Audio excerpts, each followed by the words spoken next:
તમને મેં કીધું છે તમારા માટે હું કંઈક ખાસ લઈને આવતો રહીશ, કંઈક ખાસ, કંઈક નવું, કંઈક અવનવું જે છે તમારા માટે જે છે.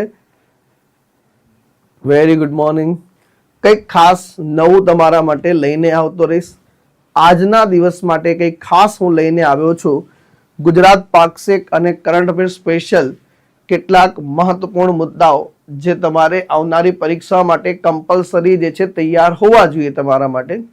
તો એક સરસ મજાનું જે છે આ સરસ મજાનું જે છે આ લઈને આવ્યો છું. જરા ધ્યાનથી જોજો. ગુજરાત પાક્ષિક અને કરંટ અફેર સ્પેશિયલ એટલે ગુજરાતના કરંટ અફેર્સ માટે પરીક્ષામાં જાઓ તો આટલું તો તૈયાર હોવું જોઈએ સર, है ना? तो इसी बात पे एक छोटा सा लाइक और शेयर हो जाए दोस्तों. जो દેવની મોરી, બૌદ્ધ ધર્મ અને વૈશ્વિક રાજદ્વારી સંબંધો જે છે આ ટોપિક ચર્ચામાં રહ્યો. કેમ ચર્ચામાં રહ્યો? શા કારણથી ચર્ચામાં રહ્યો સાહેબ? તો જો દેવની મોરી એ ગુજરાતના અરવલ્લી જિલ્લાના ભિલોડા તાલુકામાં મેશ્વો નદીના કિનારે આવેલું પ્રાચીન બૌદ્ધ પુરાતત્વીય સ્થળ છે. હાલમાં જે છે શ્રીલંકાના જે છે 78મા નંબરના સ્વાતંત્ર્ય દિવસ પર આ અવસરથી જે ભગવાન બુદ્ધના પવિત્ર સ્થળના અવશેષો છે એમને પ્રદર્શન માટે શ્રીલંકામાં મોકલવામાં આવ્યા હતા અને ભારતની બહાર દેવની મોરીના અવશેષોની આ પ્રથમ પૂજા અર્ચના હતી સર. તો યાદ રાખી લેજો, ગુજરાતના દેવની મોરીના જે છે અવશેષો, ભગવાન બૌદ્ધના અવશેષો કયા દેશમાં જે છે જાહેર પ્રદર્શન માટે મોકલવામાં આવ્યા હતા? તો એ છે શ્રીલંકા દેશ. આપણું જે છે નીચે ત્યાર પછી છે દેવની મોરી જે છે વર્ષ 2012માં જે છે કપિલવસ્તુ અને 2018માં સારનાથના અવશેષોને પણ શ્રીલંકા મોકલવામાં આવ્યા હતા. એના પછી હવે દેવની મોરીના જે છે અવશેષો મોકલવામાં આવ્યા છે. વર્ષ 1960માં MSU વડોદરા દ્વારા એક ખોદકામ કરવામાં આવ્યું. બૌદ્ધ વિહાર અને સ્તૂપના અવશેષો મળી આવ્યા જે સ્થાનિકો જે છે ભોજ રાજાના ટેકરા તરીકે પણ જે છે ઓળખે છે મિત્રો. તો આ એક ઘટના જે છે આપણા માટે આ 2025-26 માટે મહત્વપૂર્ણ છે, એને ધ્યાન રાખી લઈશું. એનર્જી સેક્ટરની વાત કરીએ તો ગુજરાતનું ગ્રીન પાવર હાઉસ જે છે તો ભારતની કુલ રિન્યુએબલ એનર્જી ક્ષમતા જે છે માં ટોટલ ગુજરાતનો હિસ્સો કેટલો છે? 16.50% સાથે ગુજરાત આખા દેશમાં પહેલા નંબર પર છે મિત્રો. ડિસેમ્બર 2025માં ગુજરાતની સ્થાપિત ક્ષમતા જે છે 42.583 ગીગાવોટ. ગુજરાત સ્થાપિત પવન ઉર્જા અને સોલાર રૂફટોપની બંને ક્ષેત્રમાં પહેલા નંબર પર છે. સ્થાપિત સૌર ઉર્જા ક્ષમતામાં જે છે ગુજરાત દેશમાં બીજા નંબર પર છે સાહેબ. તો આ કેટલીક બાબતો જે છે ખાસ ધ્યાન રાખી લેજો. તેના સંદર્ભમાં પરીક્ષામાં પ્રશ્ન પૂછાય તો આપણે યાદ રાખીશું. ભવનાથનો મેળો ક્યાં યોજાય છે? જુનાગઢ.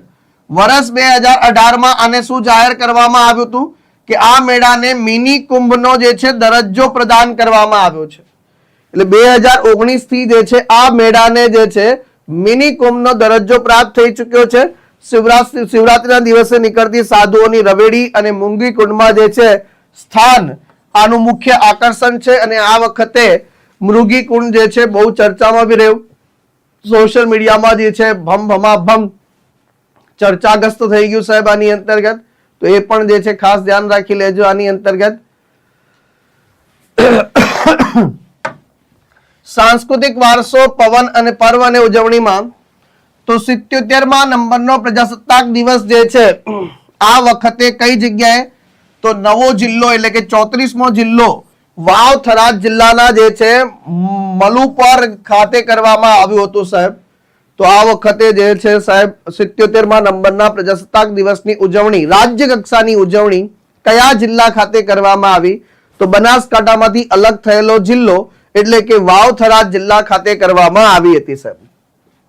ઉત્તરાયણ મહોત્સવની વાત કરીએ તો મહેસાણાના મોઢેરા સૂર્ય મંદિર ખાતે જે છે જાન્યુઆરી દરમિયાન જે છે ત્યાં આનું આયોજન કરવામાં આવે છે. ત્યાર પછી વાઇબ્રન્ટ ગુજરાત અને ઇન્ડસ્ટ્રીયલ ડેવલપમેન્ટની વાત કરીએ. આંતરરાષ્ટ્રીય પતંગ મહોત્સવ કઈ જગ્યાએ? તો અમદાવાદના રિવરફ્રન્ટ પર યોજાય છે. આ વખતે મુખ્ય અતિથિ કોણ હતા? જર્મની દેશના ચાન્સલર ફ્રેડરિક મર્જ જે છે એ મુખ્ય અતિથિ હતા મિત્રો. આ એક બાબત જે છે ખાસ ધ્યાન રાખી લેજો. Mini Japan. પ્રધાનમંત્રી મોદી સાહેબે જે છે રાજકોટ, જામનગર અને મોરબીના ત્રિકોણને મિની જાપાન તરીકે ઓળખાવ્યું છે. તો ભાઈ યાદ રાખી લેજો, ગુજરાતના કયા 3 જિલ્લાઓને ભેગા થઈને મોદી સાહેબે મિની જાપાન કીધું છે સાહેબ? તો રાજકોટ, જામનગર અને મોરબી, આ ત્રણેયના ટ્રાય જે છે એક સાથે કીધું છે. સૌરાષ્ટ્ર કચ્છના જે છે 7 જિલ્લાઓમાં 13 નવી જીઆઈડીસી સ્થાપવાની જાહેરાત છે. રિલાયન્સ જે છે 5 વર્ષમાં 7 લાખ કરોડનું રોકાણ કરશે. નેશનલ સ્ટાર્ટઅપ રેન્કિંગની વાત કરીએ તો વર્ષ 2024ની કામગીરી બદલ ગુજરાતને 5મી વખત બેસ્ટ પરફોર્મર સ્ટેટ જે છે જાહેર કરવામાં આવ્યો છે. ગુજરાત બેસ્ટ પરફોર્મર સ્ટેટ બન્યું છે. કેટલામી વખત એ પણ ખાસ ધ્યાન રાખી લેજો. 33 વર્ષના લાંબા વિરામ બાદ જે છે ગુજરાતને ફરીથી ટાઈગર સ્ટેટ જે છે જાહેર કરવામાં આવ્યું છે. ટાઈગર રાજ્ય કોના દ્વારા? નેશનલ ટાઈગર કન્ઝર્વેશન ઓથોરિટી દ્વારા આ જાહેર કરવામાં આવ્યું છે. દાહોદ જિલ્લામાં આવેલું રતનમહાલ અભયારણ્ય જે છે એમાં વાઘની પુષ્ટિ થઈ સાહેબ. અને ભારત આખા જે છે ગુજરાત ભારતનું એકમાત્ર જે છે રાજ્ય ત્યાં 3 બિગ કેટ ધરાવે છે. સિંહ, દીપડો અને વાઘ ધરાવતું એકમાત્ર રાજ્ય બની ચૂક્યું છે. આ ઉપરાંત સેટેલાઇટ ટાઉનની વાત કરીએ તો મોટા શહેરોનું ભારણ ઘટાડવા માટે જે છે કેટલા શહેરોને સેટેલાઇટ ટાઉન બનાવવાની જાહેરાત કરવામાં આવી છે? તો 5 શહેરોને સેટેલાઇટ ટાઉન બનાવવાની જાહેરાત કરવામાં આવી છે. એમાં કયા કયા છે? તો સાણંદ છે, સાવલી, કલોલ, બારડોલી અને હીરાસર. તો 5 શહેરોને સેટેલાઇટ ટાઉન બનાવવાની જે છે જાહેરાત કરવામાં આવી છે મિત્રો. ત્યાર પછી જે છે સાયન્સ એન્ડ ટેકનોલોજીના સંદર્ભમાં વાત કરીએ તો ભાઈ જે છે આની અંતર્ગત ઇન્ડિયન એઆઈ રિસર્ચ ઓર્ગેનાઇઝેશન એટલે ભારત દેશનું પ્રથમ જે છે ભારતીય એઆઈ સંશોધન સંગઠન કઈ જગ્યાએ? તો ગાંધીનગરના ગિફ્ટ સિટી ખાતે જે છે સ્થાપિત કરવામાં આવશે મિત્રો. આ ઉપરાંત જે છે અમદાવાદની જે સિવિલ હોસ્પિટલ જે છે 1 વર્ષમાં 500 કિડની ટ્રાન્સપ્લાન્ટ કરીને નવો રાષ્ટ્રીય રેકોર્ડ બનાવ્યો છે. આ ઉપરાંત નેશનલ મેરીટાઈમ હેરિટેજ કોમ્પ્લેક્સ કઈ જગ્યાએ બની રહ્યું છે? લોથલ ખાતે.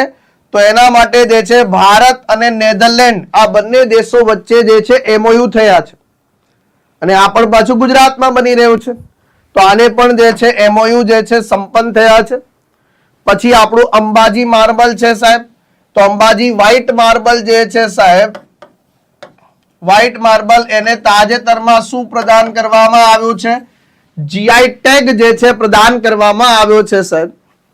ઈસરો અર્થ સ્ટેશન દેવભૂમિ દ્વારકાના જામ ખંભાળિયામાં ઈસરોનું નવું અર્થ સ્ટેશન જે છે દેવભૂમિ દ્વારકાના જામ ખંભાળિયા ખાતે ઈસરોનું નવું અર્થ સ્ટેશન જે છે બનવા જઈ રહ્યું છે.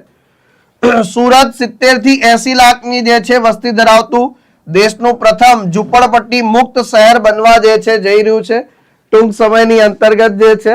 તો આ પણ જે છે ધ્યાન રાખી લેજો ભાઈ, સરસ મજાની જે છે. તો આ હતું આપણું કેટલીક મહત્વપૂર્ણ જે છે એક નવું ઇનિશિયેટિવ મારા તરફથી મેં એક નાનકડો પ્રયાસ કર્યો છે. તમારા બધાના સાથ અને સહકારથી કંઈક ને કંઈક ડેલી જો તમારો સાથ અને સહકાર જે છે આમ રોકેટની જેમ ભાગશે તો મારા તરફથી પણ કંઈક આવી રીતે અવનવું કંઈક ને કંઈક સારું સારું પરીક્ષા માટે જેની જરૂરિયાત સૌથી વધારે છે એવું તમારા માટે જે છે સાહેબ લાવતો રહીશ. બસ એના માટે જે છે તમારા સાથ અને સહકારની જરૂરિયાત છે. કેવું લાગ્યું તમને આ ગુજરાત પાક્ષિક અને કરંટ અફેર સ્પેશિયલ? જે મોસ્ટ આઈએમપી ડેટાને સાહેબ કેટલી મહેનત કરીને મેં જે છે આ બધા ડેટાને જે છે સાહેબ આટલા બધા ડેટામાંથી આટલું કરીને તમારી સમક્ષ રજૂ કર્યું છે. બસ આના માટે જે છે મને તમારા સાથ અને સહકારની જરૂર છે.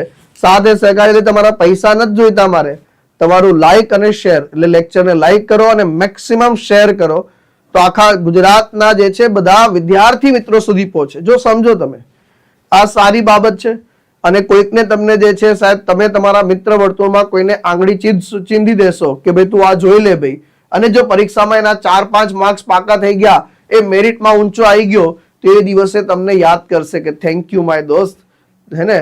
એ દિવસે તમને પેલું કહેવાય છે ને ડાયલોગ છે, thank you from the bottom of my heart જે છે પેલો ડાયલોગ બહુ ફેમસ છે ને, thank you from the bottom of my heart, એ જે છે તો જરા એક નાનકડું લાઈક અને શેર ફટાફટથી થઈ જાય સાહેબ.